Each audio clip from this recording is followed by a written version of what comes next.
Welcome back, everyone. I am the Depressed Eeyore, and this is Middara. I apologize for get missing a couple of weeks. Like I mentioned before, I was kind of waiting for updates to happen, which they did.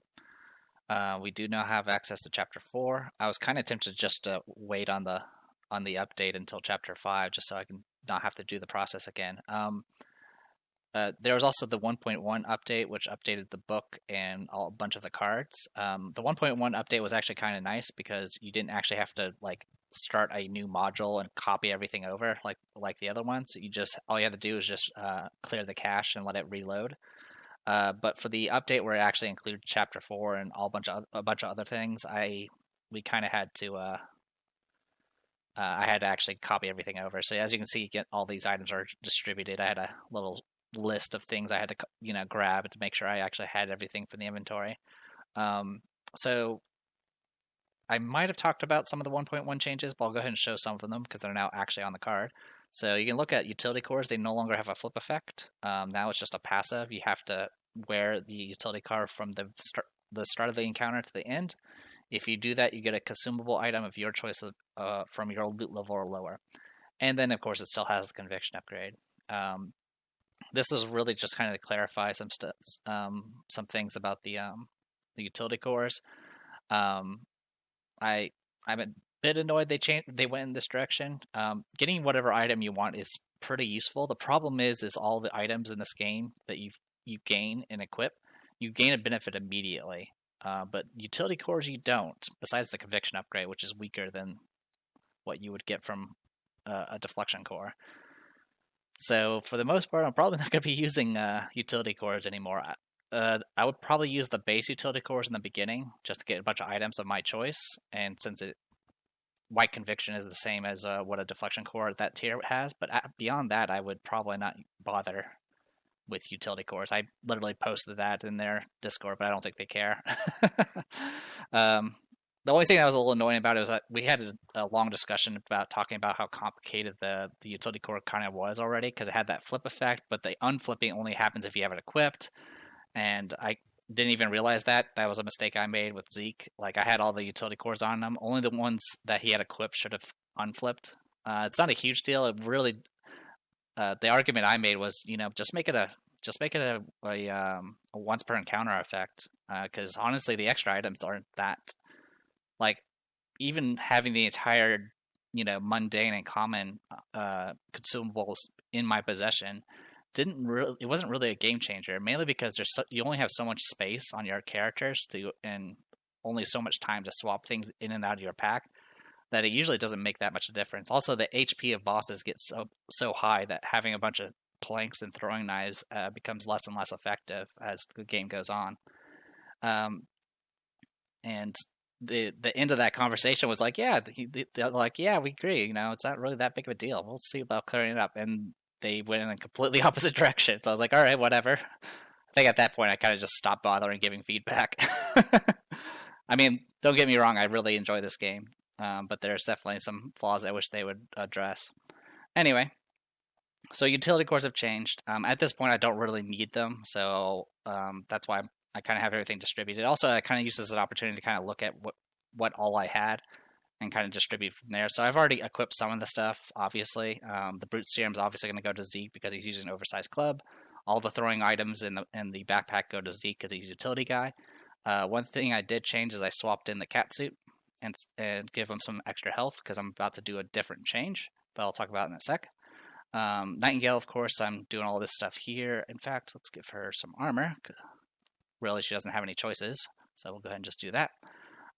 As much as I would like to show a build that uses the nightgown, it's not really. I would have to respec to actually use it, and as funny as it would be to put it on someone like Zeke or Rook, I don't really want to, so I'm not going to do that. Rook, I'm going to keep the same for the most part. He's just going to be super mobile and all that. I haven't decided what relics to give him just yet. But yeah, you kind of saw this from previous videos, so nothing too much has changed there yet. But I want to talk about one of the major changes that was done to one of the encounters that we actually just recently did, which was more monster, more problems. So that one, if you recall, it's the one where you're trying to save Remy while Isling's chasing her down. There was this blue loot token here, which the text for that would say read the red objective. And from the red objective, what you originally got was you would actually get a oblation expiation, which is just monster loot essentially. You generally just trade it in, and that's what I ended up doing during the shop video. They've changed that. To make the battle still pretty difficult, like I mentioned before. I kind of still think they should have added more time, like at least an additional round before Isaac starts chasing you down.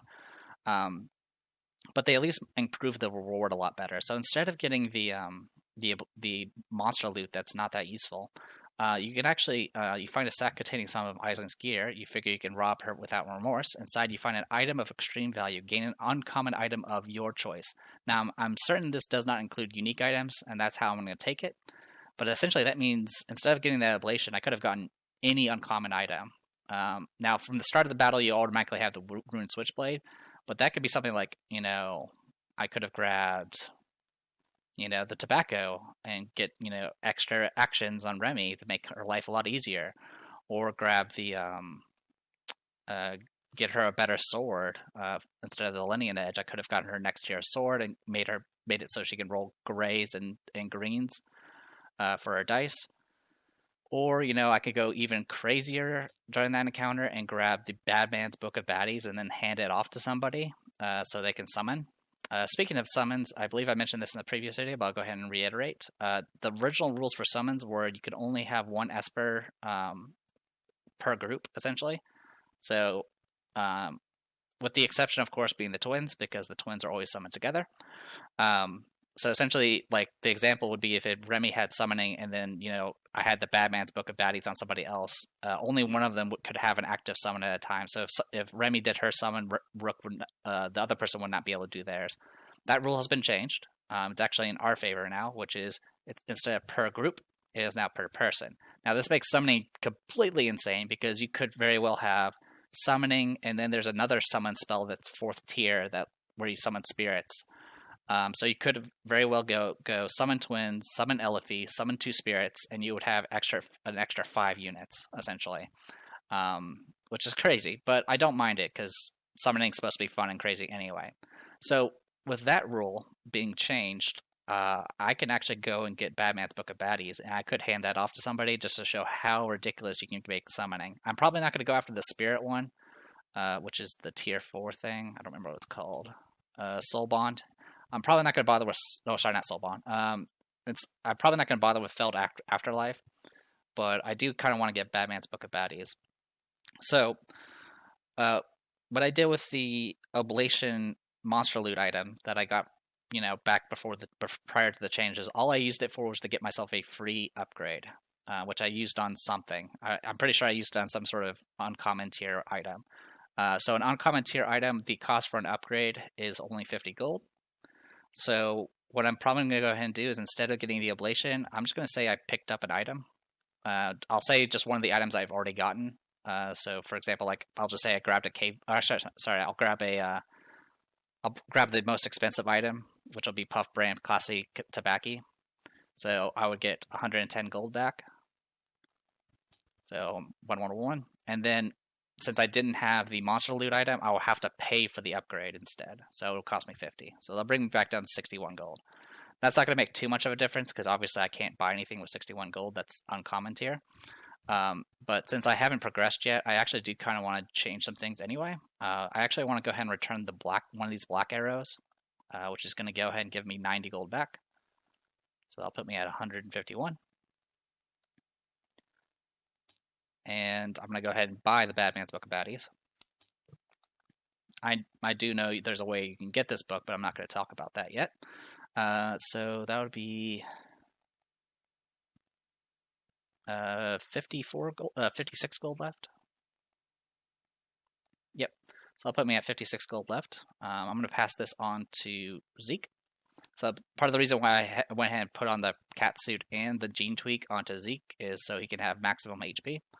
So it'll be 12, plus 2 is 14, plus 8 is 22, and then another 2 is 24.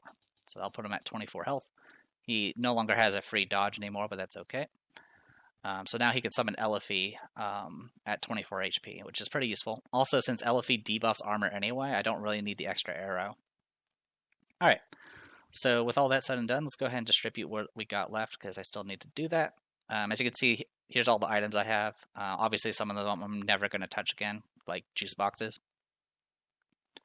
So I'm going to go ahead and give a fight drive to Nightingale. And then I'm going to go ahead and give... let's see. I'm going to do Fate Engine, Hemlock and Sarah, and we'll do...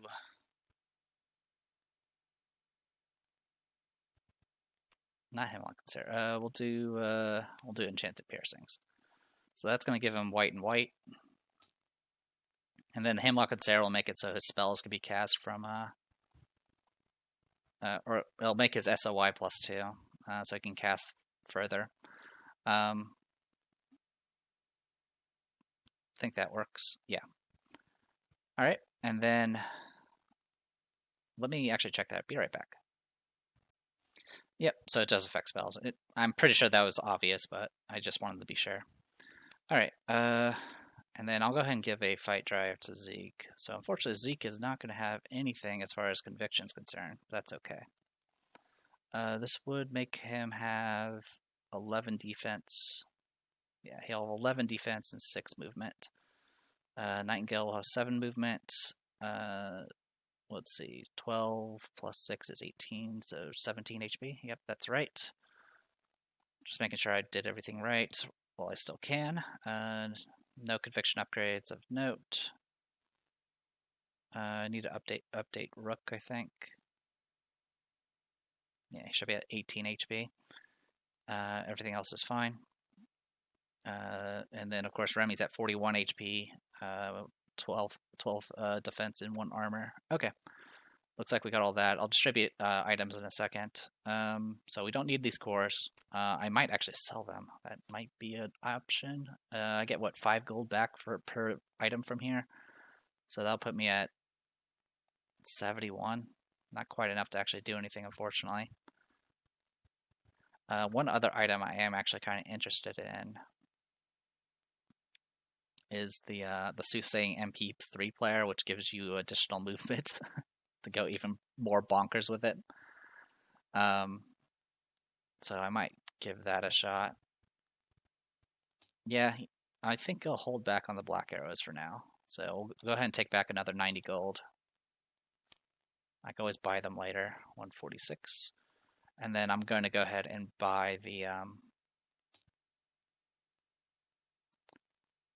I mean, my options is I can either get the extra movement, or I can go straight into upgrading Remy's weapon. Because I can get her... Oh, one of the changes for swords, by the way, is one-handed swords now actually have a starburst on them. So you can see there on the bottom. So pretty useful there. I do kind of want to upgrade the die. Yeah, it makes it so I get 1 damage per shield now. And then, of course, get 3 damage for starburst. Which I already had the magic damage for that, so you know what? I think I'll be okay without it for now. So that just leaves the extra movement if I really want to get it. It's tempting. Because I might as well get it now when I still can, so... And the other benefit, of course, is the fact you can exhaust it with an SOI to reroll a conviction check. Which will obviously work with Rook, so you can try to ensure that poison actually procs properly. So with that in mind, let's go ahead and get rid of that, and we'll swap that in. That's going to cost me 109 gold. That'll put us at 37 gold left.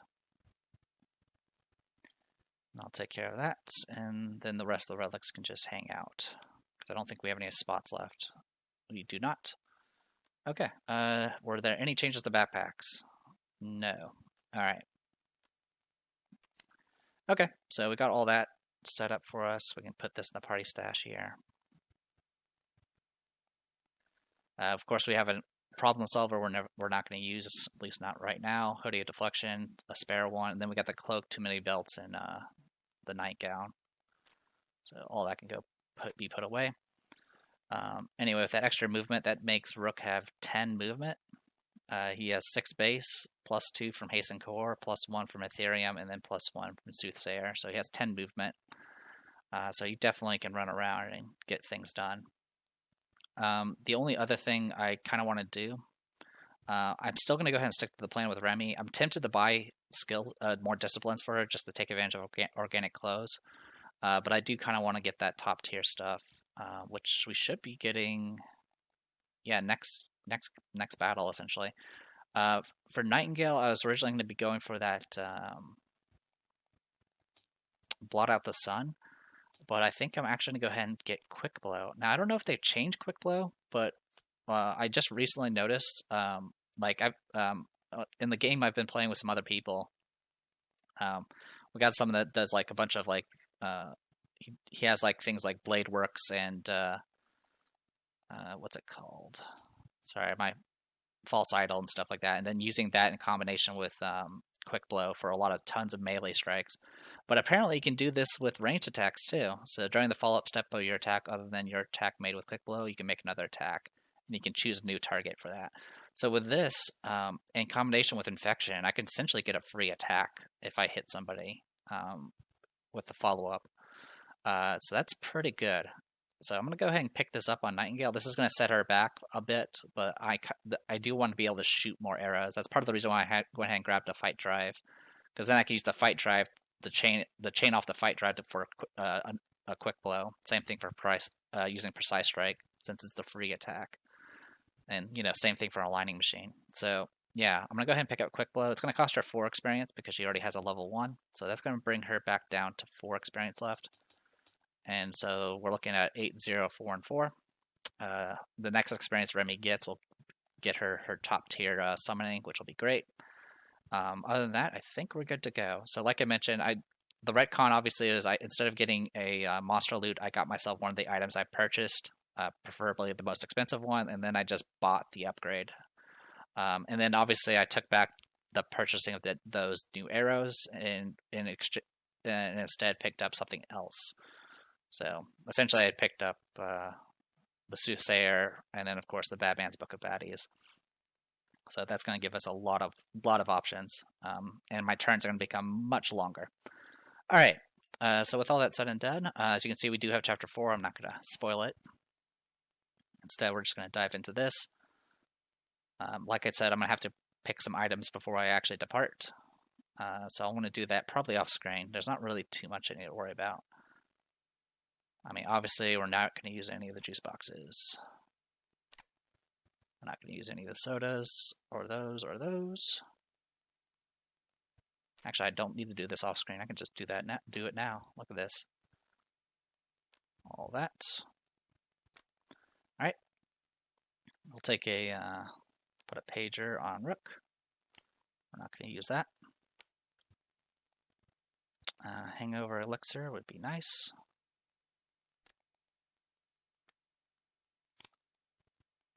I want to put a hangover elixir on Nightingale.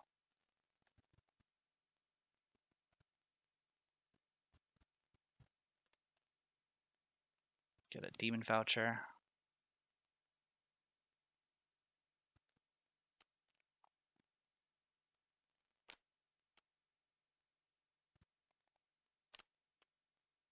Bamf tokens are always nice.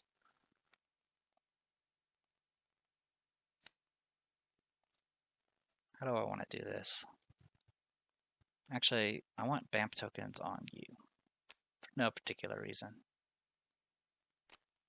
Okay. Then we got some planks to play around with. Put one on you. Put one on Rook.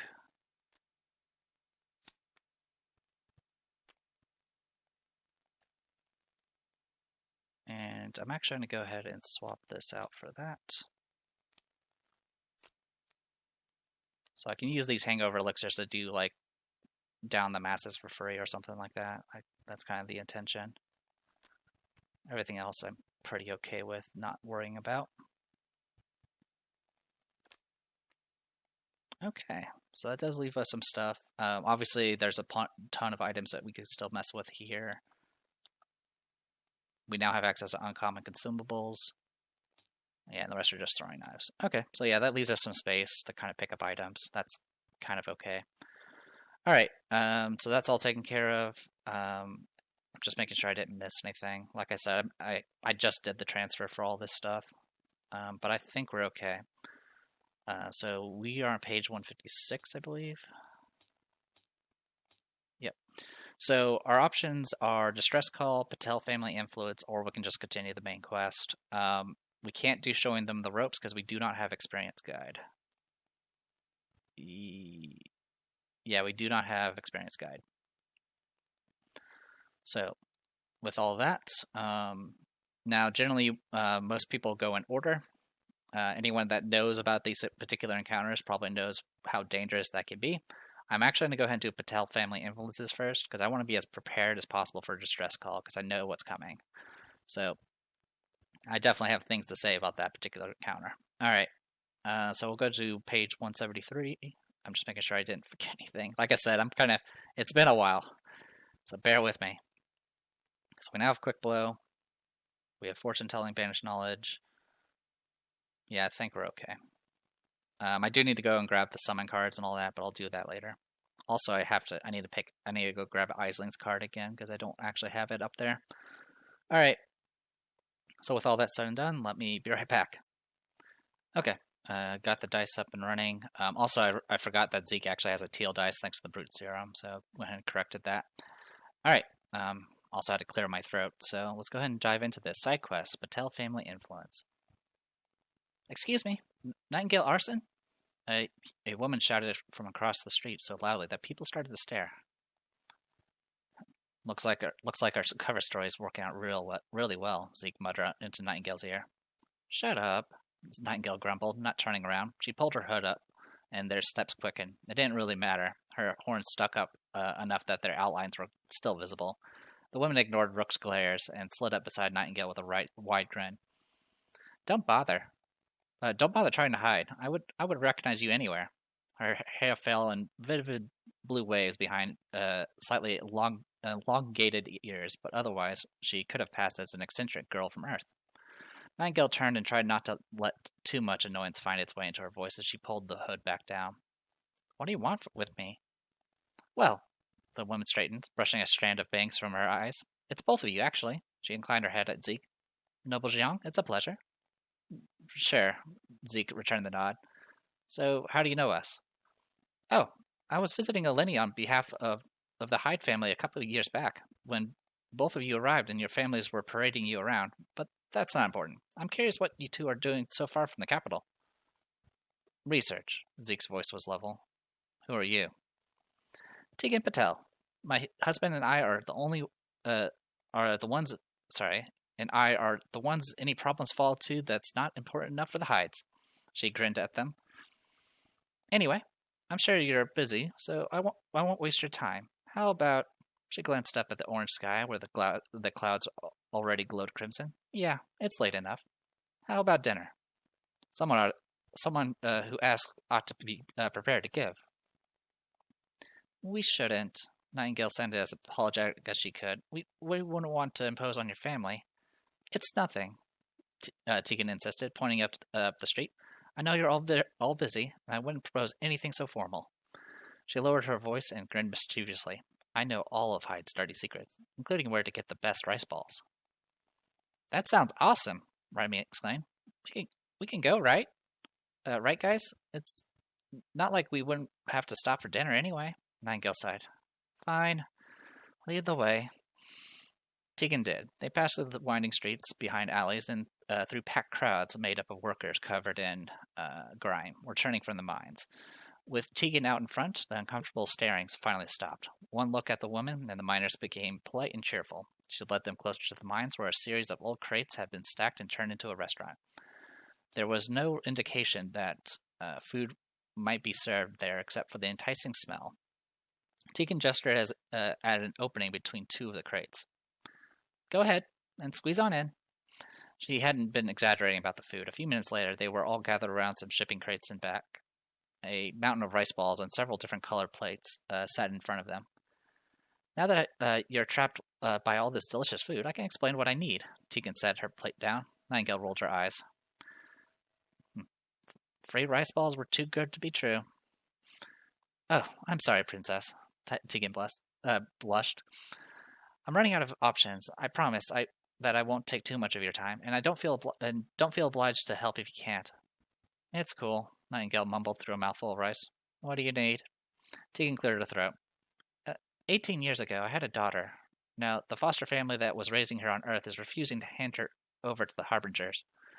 They won't let her come back to me. I won't bore you with the politics. All that matters is that the Harbingers haven't tried to get her again. They didn't even give her a chance. We would love to help you, Rook said, but we aren't Harbingers. We don't have a portal, and we can't go back to Earth. Oh, I know. Tegan hurried to answer. Hyde might be a tiny town in the grand scheme of Elenia, but the Iridium makes us important enough to warrant our own Harbinger embassy. She turned slightly, bowing her head at Nightingale. Please, Princess, if you petition for me, they'd have to help. Her eyes widened, and there was desperation in her voice. I've waited 18 years for this. My daughter has never even met me or her father. Please help us. A few minutes later, they were back outside. The streets weren't busy in the early evening, but that didn't mean all the people had gone. There were a handful of taverns with open doors and lights inside, though the environment seemed far more subdued than Ramstead had been. This is a bad idea, Remy muttered. If you had given me a choice when the Harbingers came for me, I wouldn't have wanted to stay on Earth too. I would have wanted to stay on Earth too. I know how you feel, Zeke began. Not all of us lived in the closet with abusive parents when we were told we were wizards. I believe that's a Harry Potter reference. But Middara is awesome. Even if you ignored never having to get older, there's magic, adventure, history. How lame would it be to not even give her the choice? Her family seems sweet, Rook said. The Patels might need their daughter as much as my family needed me. Remy grumbled unhappily, then turned back. Night? I'm not sure, Nightingale eventually answered. Do the Patels not get a say? Is she not their daughter? Remy grunted, dragging her feet. Fine, whatever. Guess we should try. Reward.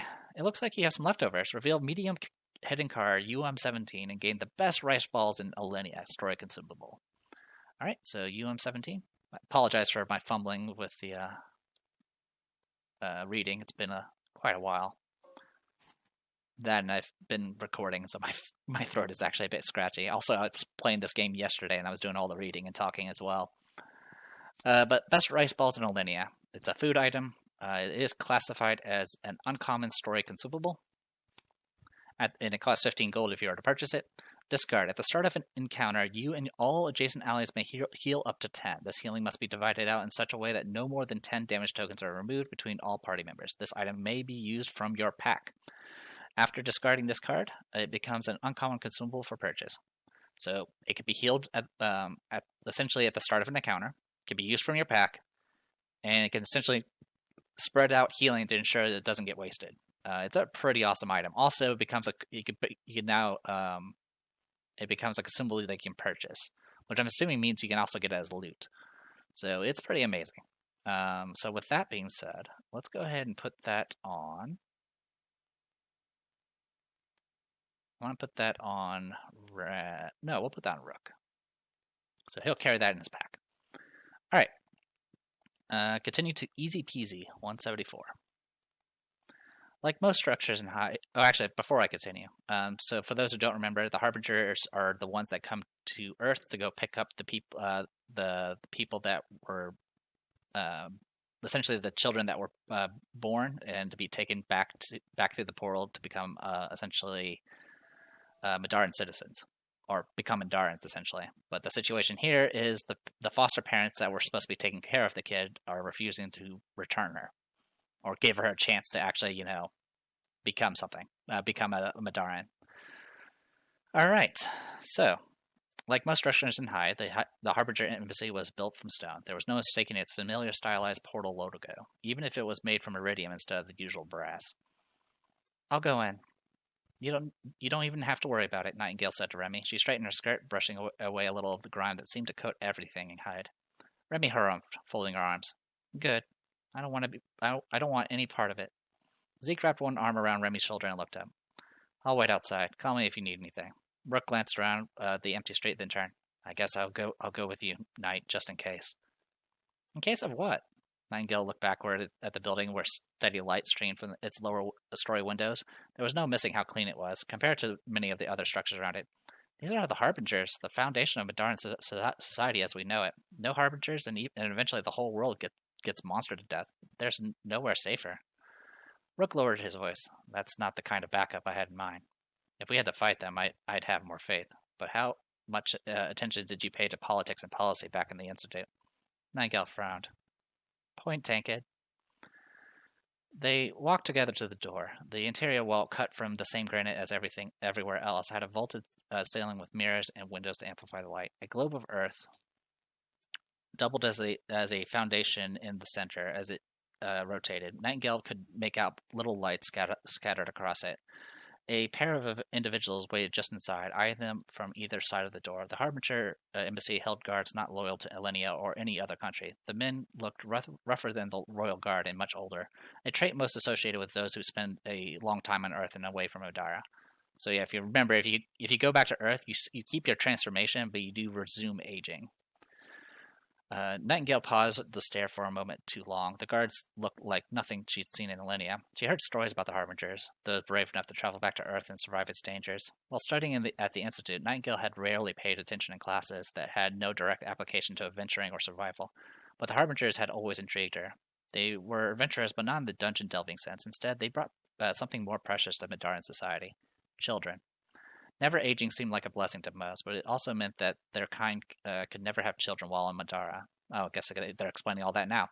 So, Earth became the breeding ground for Midarans, and the Harbingers were the men and women willing to put in the legwork to make it all happen. It had sounded easy to Nightingale at first, but she never would have guessed that the monsters who were feared the most resided on Earth. Self-proclaimed guardians of the realm, the godlike creatures there didn't like for humans to be taken. Nightingale shivered as she remembered the depictions of the monsters in her textbooks. Hey, let's go. Rook shook Nightingale's shoulder, breaking her from her thoughts. Yeah, sorry. Nightingale turned to make her way to the front desk. She knew enough about the Harbingers to guess that her bloodline was their best chance of eliciting any help at all. Nightingale walked around the fountain with the air of an appointment. There was a lounge on one side, but she ignored it in favor of a desk made entirely from polished granite with a single man behind it. The man was stretched and hawkish, with a long, wild haircut that made him look like an old samurai. He was also one of the oldest Midarans Nightingale had ever seen. Excuse me. Nightingale didn't wait to be invited, but just pulled up a single chair and sat in front of the desk. I have a matter to bring you to your attention, Mr. Rook took his place behind Nightingale, glowering. Lyle, he spoke with a drawl, his words stretching a little. The embassy is nearly closed. Whatever you need, be quick. You haven't even asked who I am, Nightingale folded her arms, trying to imitate Lyle's scowl. He sneered. I don't care who you are. State your business or get out. Nightingale cleared her throat. My name is Nightingale Arson, and I've come to discover why the case with the Patel child is moving so slowly. Instead of frightened apologies, Lyle laughed. The mysterious new sign of the Arson family, of course. And this man behind you must be King Balthazar himself. Tegan is more desperate than I thought if she hired impersonators. Lyle reached down and fumbled with a drawer. A second later, he removed a folder that then set it on the table in front of them. Nightingale could make out a bright red stamp at the top that said, in all capital letters, Case Pending Arbitration. She gave you the sob story, didn't she? I can only tell you what I told Tegan. Our contract with the foster mother was dissolved upon her death, and the father from Earth refuses to turn over the child. Until this case receives arbitration, no harbinger can be dispatched to retrieve her. Nightingale grumbled. I require that a messenger be dispatched immediately to your regional headquarters. My family employs a number of harbingers on personal retainer. Assign them to the case. The harbinger frowned. Sorry, stranger. Unless you can produce a letter to that effect, sealed by Lady Arson herself, I must refuse. Rook cleared his throat. Perhaps there's another way. Whether you believe that this is Nightingale arson or not, we're talented adventurers. If you won't honor her request, maybe there's something we can do for you. Lyle's mannerisms changed at once. A sneer of satisfaction gradually transformed to something more primal. Greed. There is something, Lyle muttered. It would be quite dangerous, however. You could be killed. Fine, Nightingale blurted. We can do dangerous. All right, then. Lyle reached out, scooped up the file, and tucked it away again. Travel down the eastern road until you reach the warning signs. Ignore them, and take the trail to Corpse Pond. Bring me the Lotus, and I'll... He shrugged one shoulder. Clear the red tape. He rose, turning his back to them and heading toward the rear office door. Rook, why is it called Corpse Pond? Rook asked. Because it's full of corpses, Lyle replied. Obviously. Flag check. Does the party have experienced guide? No, we don't. The only time I've done this quest, I actually did have experienced guide. And I guess spoiler, the experience, as you can tell from the text here, the experienced guide is Patrick. We don't have Patrick with us, so we don't have an experienced guide. So instead, we're going to go to Reckless Adventure, page 176. The clearing was one of the greenest places Zeke had ever seen. The healthy green grass grew as tall as his waist, swaying and interspersed with cattails. Crystal waterfalls of snowy runoff led into the pond from higher up, filling the clearing with a sense of a surreal calm. The most beautiful thing of all was the flower in the middle, a golden lotus that seemed to be producing its own mist. Corpse Pond might have been fit to put on postcards were it not for the rotting corpses. There were perhaps a dozen, some bloated and floating near the surface, others looking more almost petrified and half buried in the mud. Many were animals, but there were the familiar remnants of some that could have been human. What do you think got them? Remy still sounded sour after the whole Harbinger thing, but at least she agreed to come along. Something in the pond, Rook narrowed his eyes as he surveyed the water. Plenty of plants growing, but that doesn't mean it's safe for animals. Better be careful. Zeke pulled off his shirt, then tossed it and his pack into a clear patch of the ground. I think I'll just grab it. Damn thing's right there, right? That's gotta be the Lotus Lyle wants. I pick that and we're out. Simple. Nightingale drew her weapon, then tossed it up and down in one hand. Just be quick. Doesn't look good to me. It looks like we stumbled onto some monster's freezer. Let's get the flower before it comes back and finds us. Zeke slowly approached the water, scanning for movement, while the water near the edges was clear. It got cloudier farther in. He wasn't superstitious, but he still preferred to choose a route that wouldn't involve accidentally running into a corpse. Wish me luck. I'll make sure not to swallow any water, just in case. He wouldn't have been tempted by a lake filled with bodies, no matter how clear it looked. He waited toward the Lotus, determined to get it and get out quickly. The water was numbingly cold, which might have explained how well preserved the bodies were, and suddenly a horrible wail filled the air. Zeke froze, imagining the dozens of dead all screaming with animalistic fury. He looked around in panic, half expecting to see the corpses move in on him. Instead, he saw creatures like amphibious dogs with wild, bulging eyes swimming toward him. He struggled back to the shore as fast as he could, the creatures moving in behind him. To make matters worse, the thick tendrils rose from the center of the pond to give chase. The pond's guardian was stirring. I guess it couldn't be that easy, Nightingale muttered, reaching down to offer Zeke an arm to climb through. Let's deal with the guard dogs and get that Lotus. Alright, and we do Collection of Corpses 178. So I have not done this encounter. There's two versions of this encounter. One of them where Patrick takes you, and it's actually slightly different. And then there's this one. And this one has a monster I have not encountered, even on my personal playthrough, which is a corpse collector. So we'll go ahead and load the page in a second. A corpse collector lies deep within the lake. Across the surface, you see its slimy tendrils sending ripples across the water as they slither towards you. Merkhounds lurk just beneath the surface, eyeing you hungrily. Getting the Lotus may be harder than you expected. So we'll go ahead and hit load, and hopefully it doesn't break.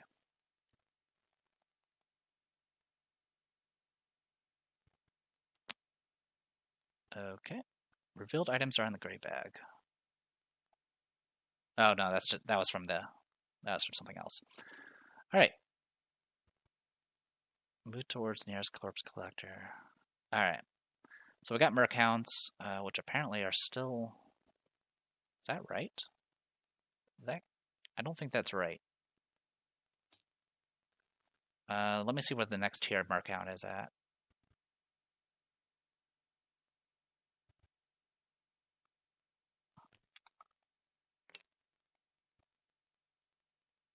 Starting from the encounter, Sunken Streets of Gehenna and on in crawl mode of uncommon. Okay, so never mind. It is not that one then. Okay, so we're fighting regular Mercounds. That's good, because those things are nasty. Alright, so we got a Corpse Collector. This thing is gilded. So what gilded means is if you kill it, you automatically get its monster loot. You don't, instead of drawing from the loot as usual, you just get its monster loot, which of course is the Lotus itself. Partially submerged, the Corpse Collector has hulking, which pretty much means we can't move it. When adventurers attempt to make a range or spell against the Corpse Collector, they must reduce their total range or SOI by half. So essentially, I would have to be 3 spaces away to shoot the Corpse Collector. Then all the AI stuff. Are there any tentacle tokens on the board? All tentacle tokens move up to purple range amount of spaces toward the nearest opponent. Roll separately for each tentacle. So it's kind of similar to Betrayal on House of the Hill, where you roll randomly for the movement of the monsters. Are there any opponents within reach 4? Make a separate attack against each opponent within reach 4. Are there any opponents adjacent? Cast a spell 6 against all adjacent opponents that does 8 magic damage. Otherwise, spawn the combatant listed in the special encounter rules adjacent to the Corpse Collector in the space nearest to the most opponents. In this case, it is the Corpse Collector spawns Merchounds.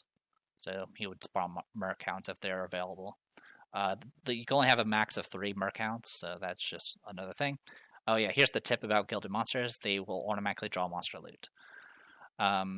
There's an achievement where you can, if you beat this encounter where none of the adventurers have any damage tokens, you can read the following hidden text. So the key word here is adventurer. So if you can look at Zeke here, the top right corner is adventurer. But espers are not adventurers from what I can tell. So I'm going to be trying to take advantage of that, because I don't want to be anywhere near this thing. And then Corpse Lotus Harvest. An adventurer who is adjacent to the Corpse Collector may make an encounter action to make a Strength plus Lore 14 check. Check to cut the Lotus from the creature's body. If they pass, read the hidden text for removing the Lotus. And then anything else of note, I believe, is on the other page. So killing the Corpse Collector. If you kill the Corpse Collector, read the following text. And then there's, of course, the Lotus, which is a token. Follows the same rules as all the other token things. I believe that blue loot that just says no treasure for you, because there's literally no treasure on this board. And yeah, that's the gist of it. So our starting position is far left. Now, one thing to note, any Merchounds that are summoned, you do not get loot from, so you can't just farm this place. Alright, so with all that said and done, let's go ahead and get ourselves situated. We need to grab some initiative cards, so we'll do that right now.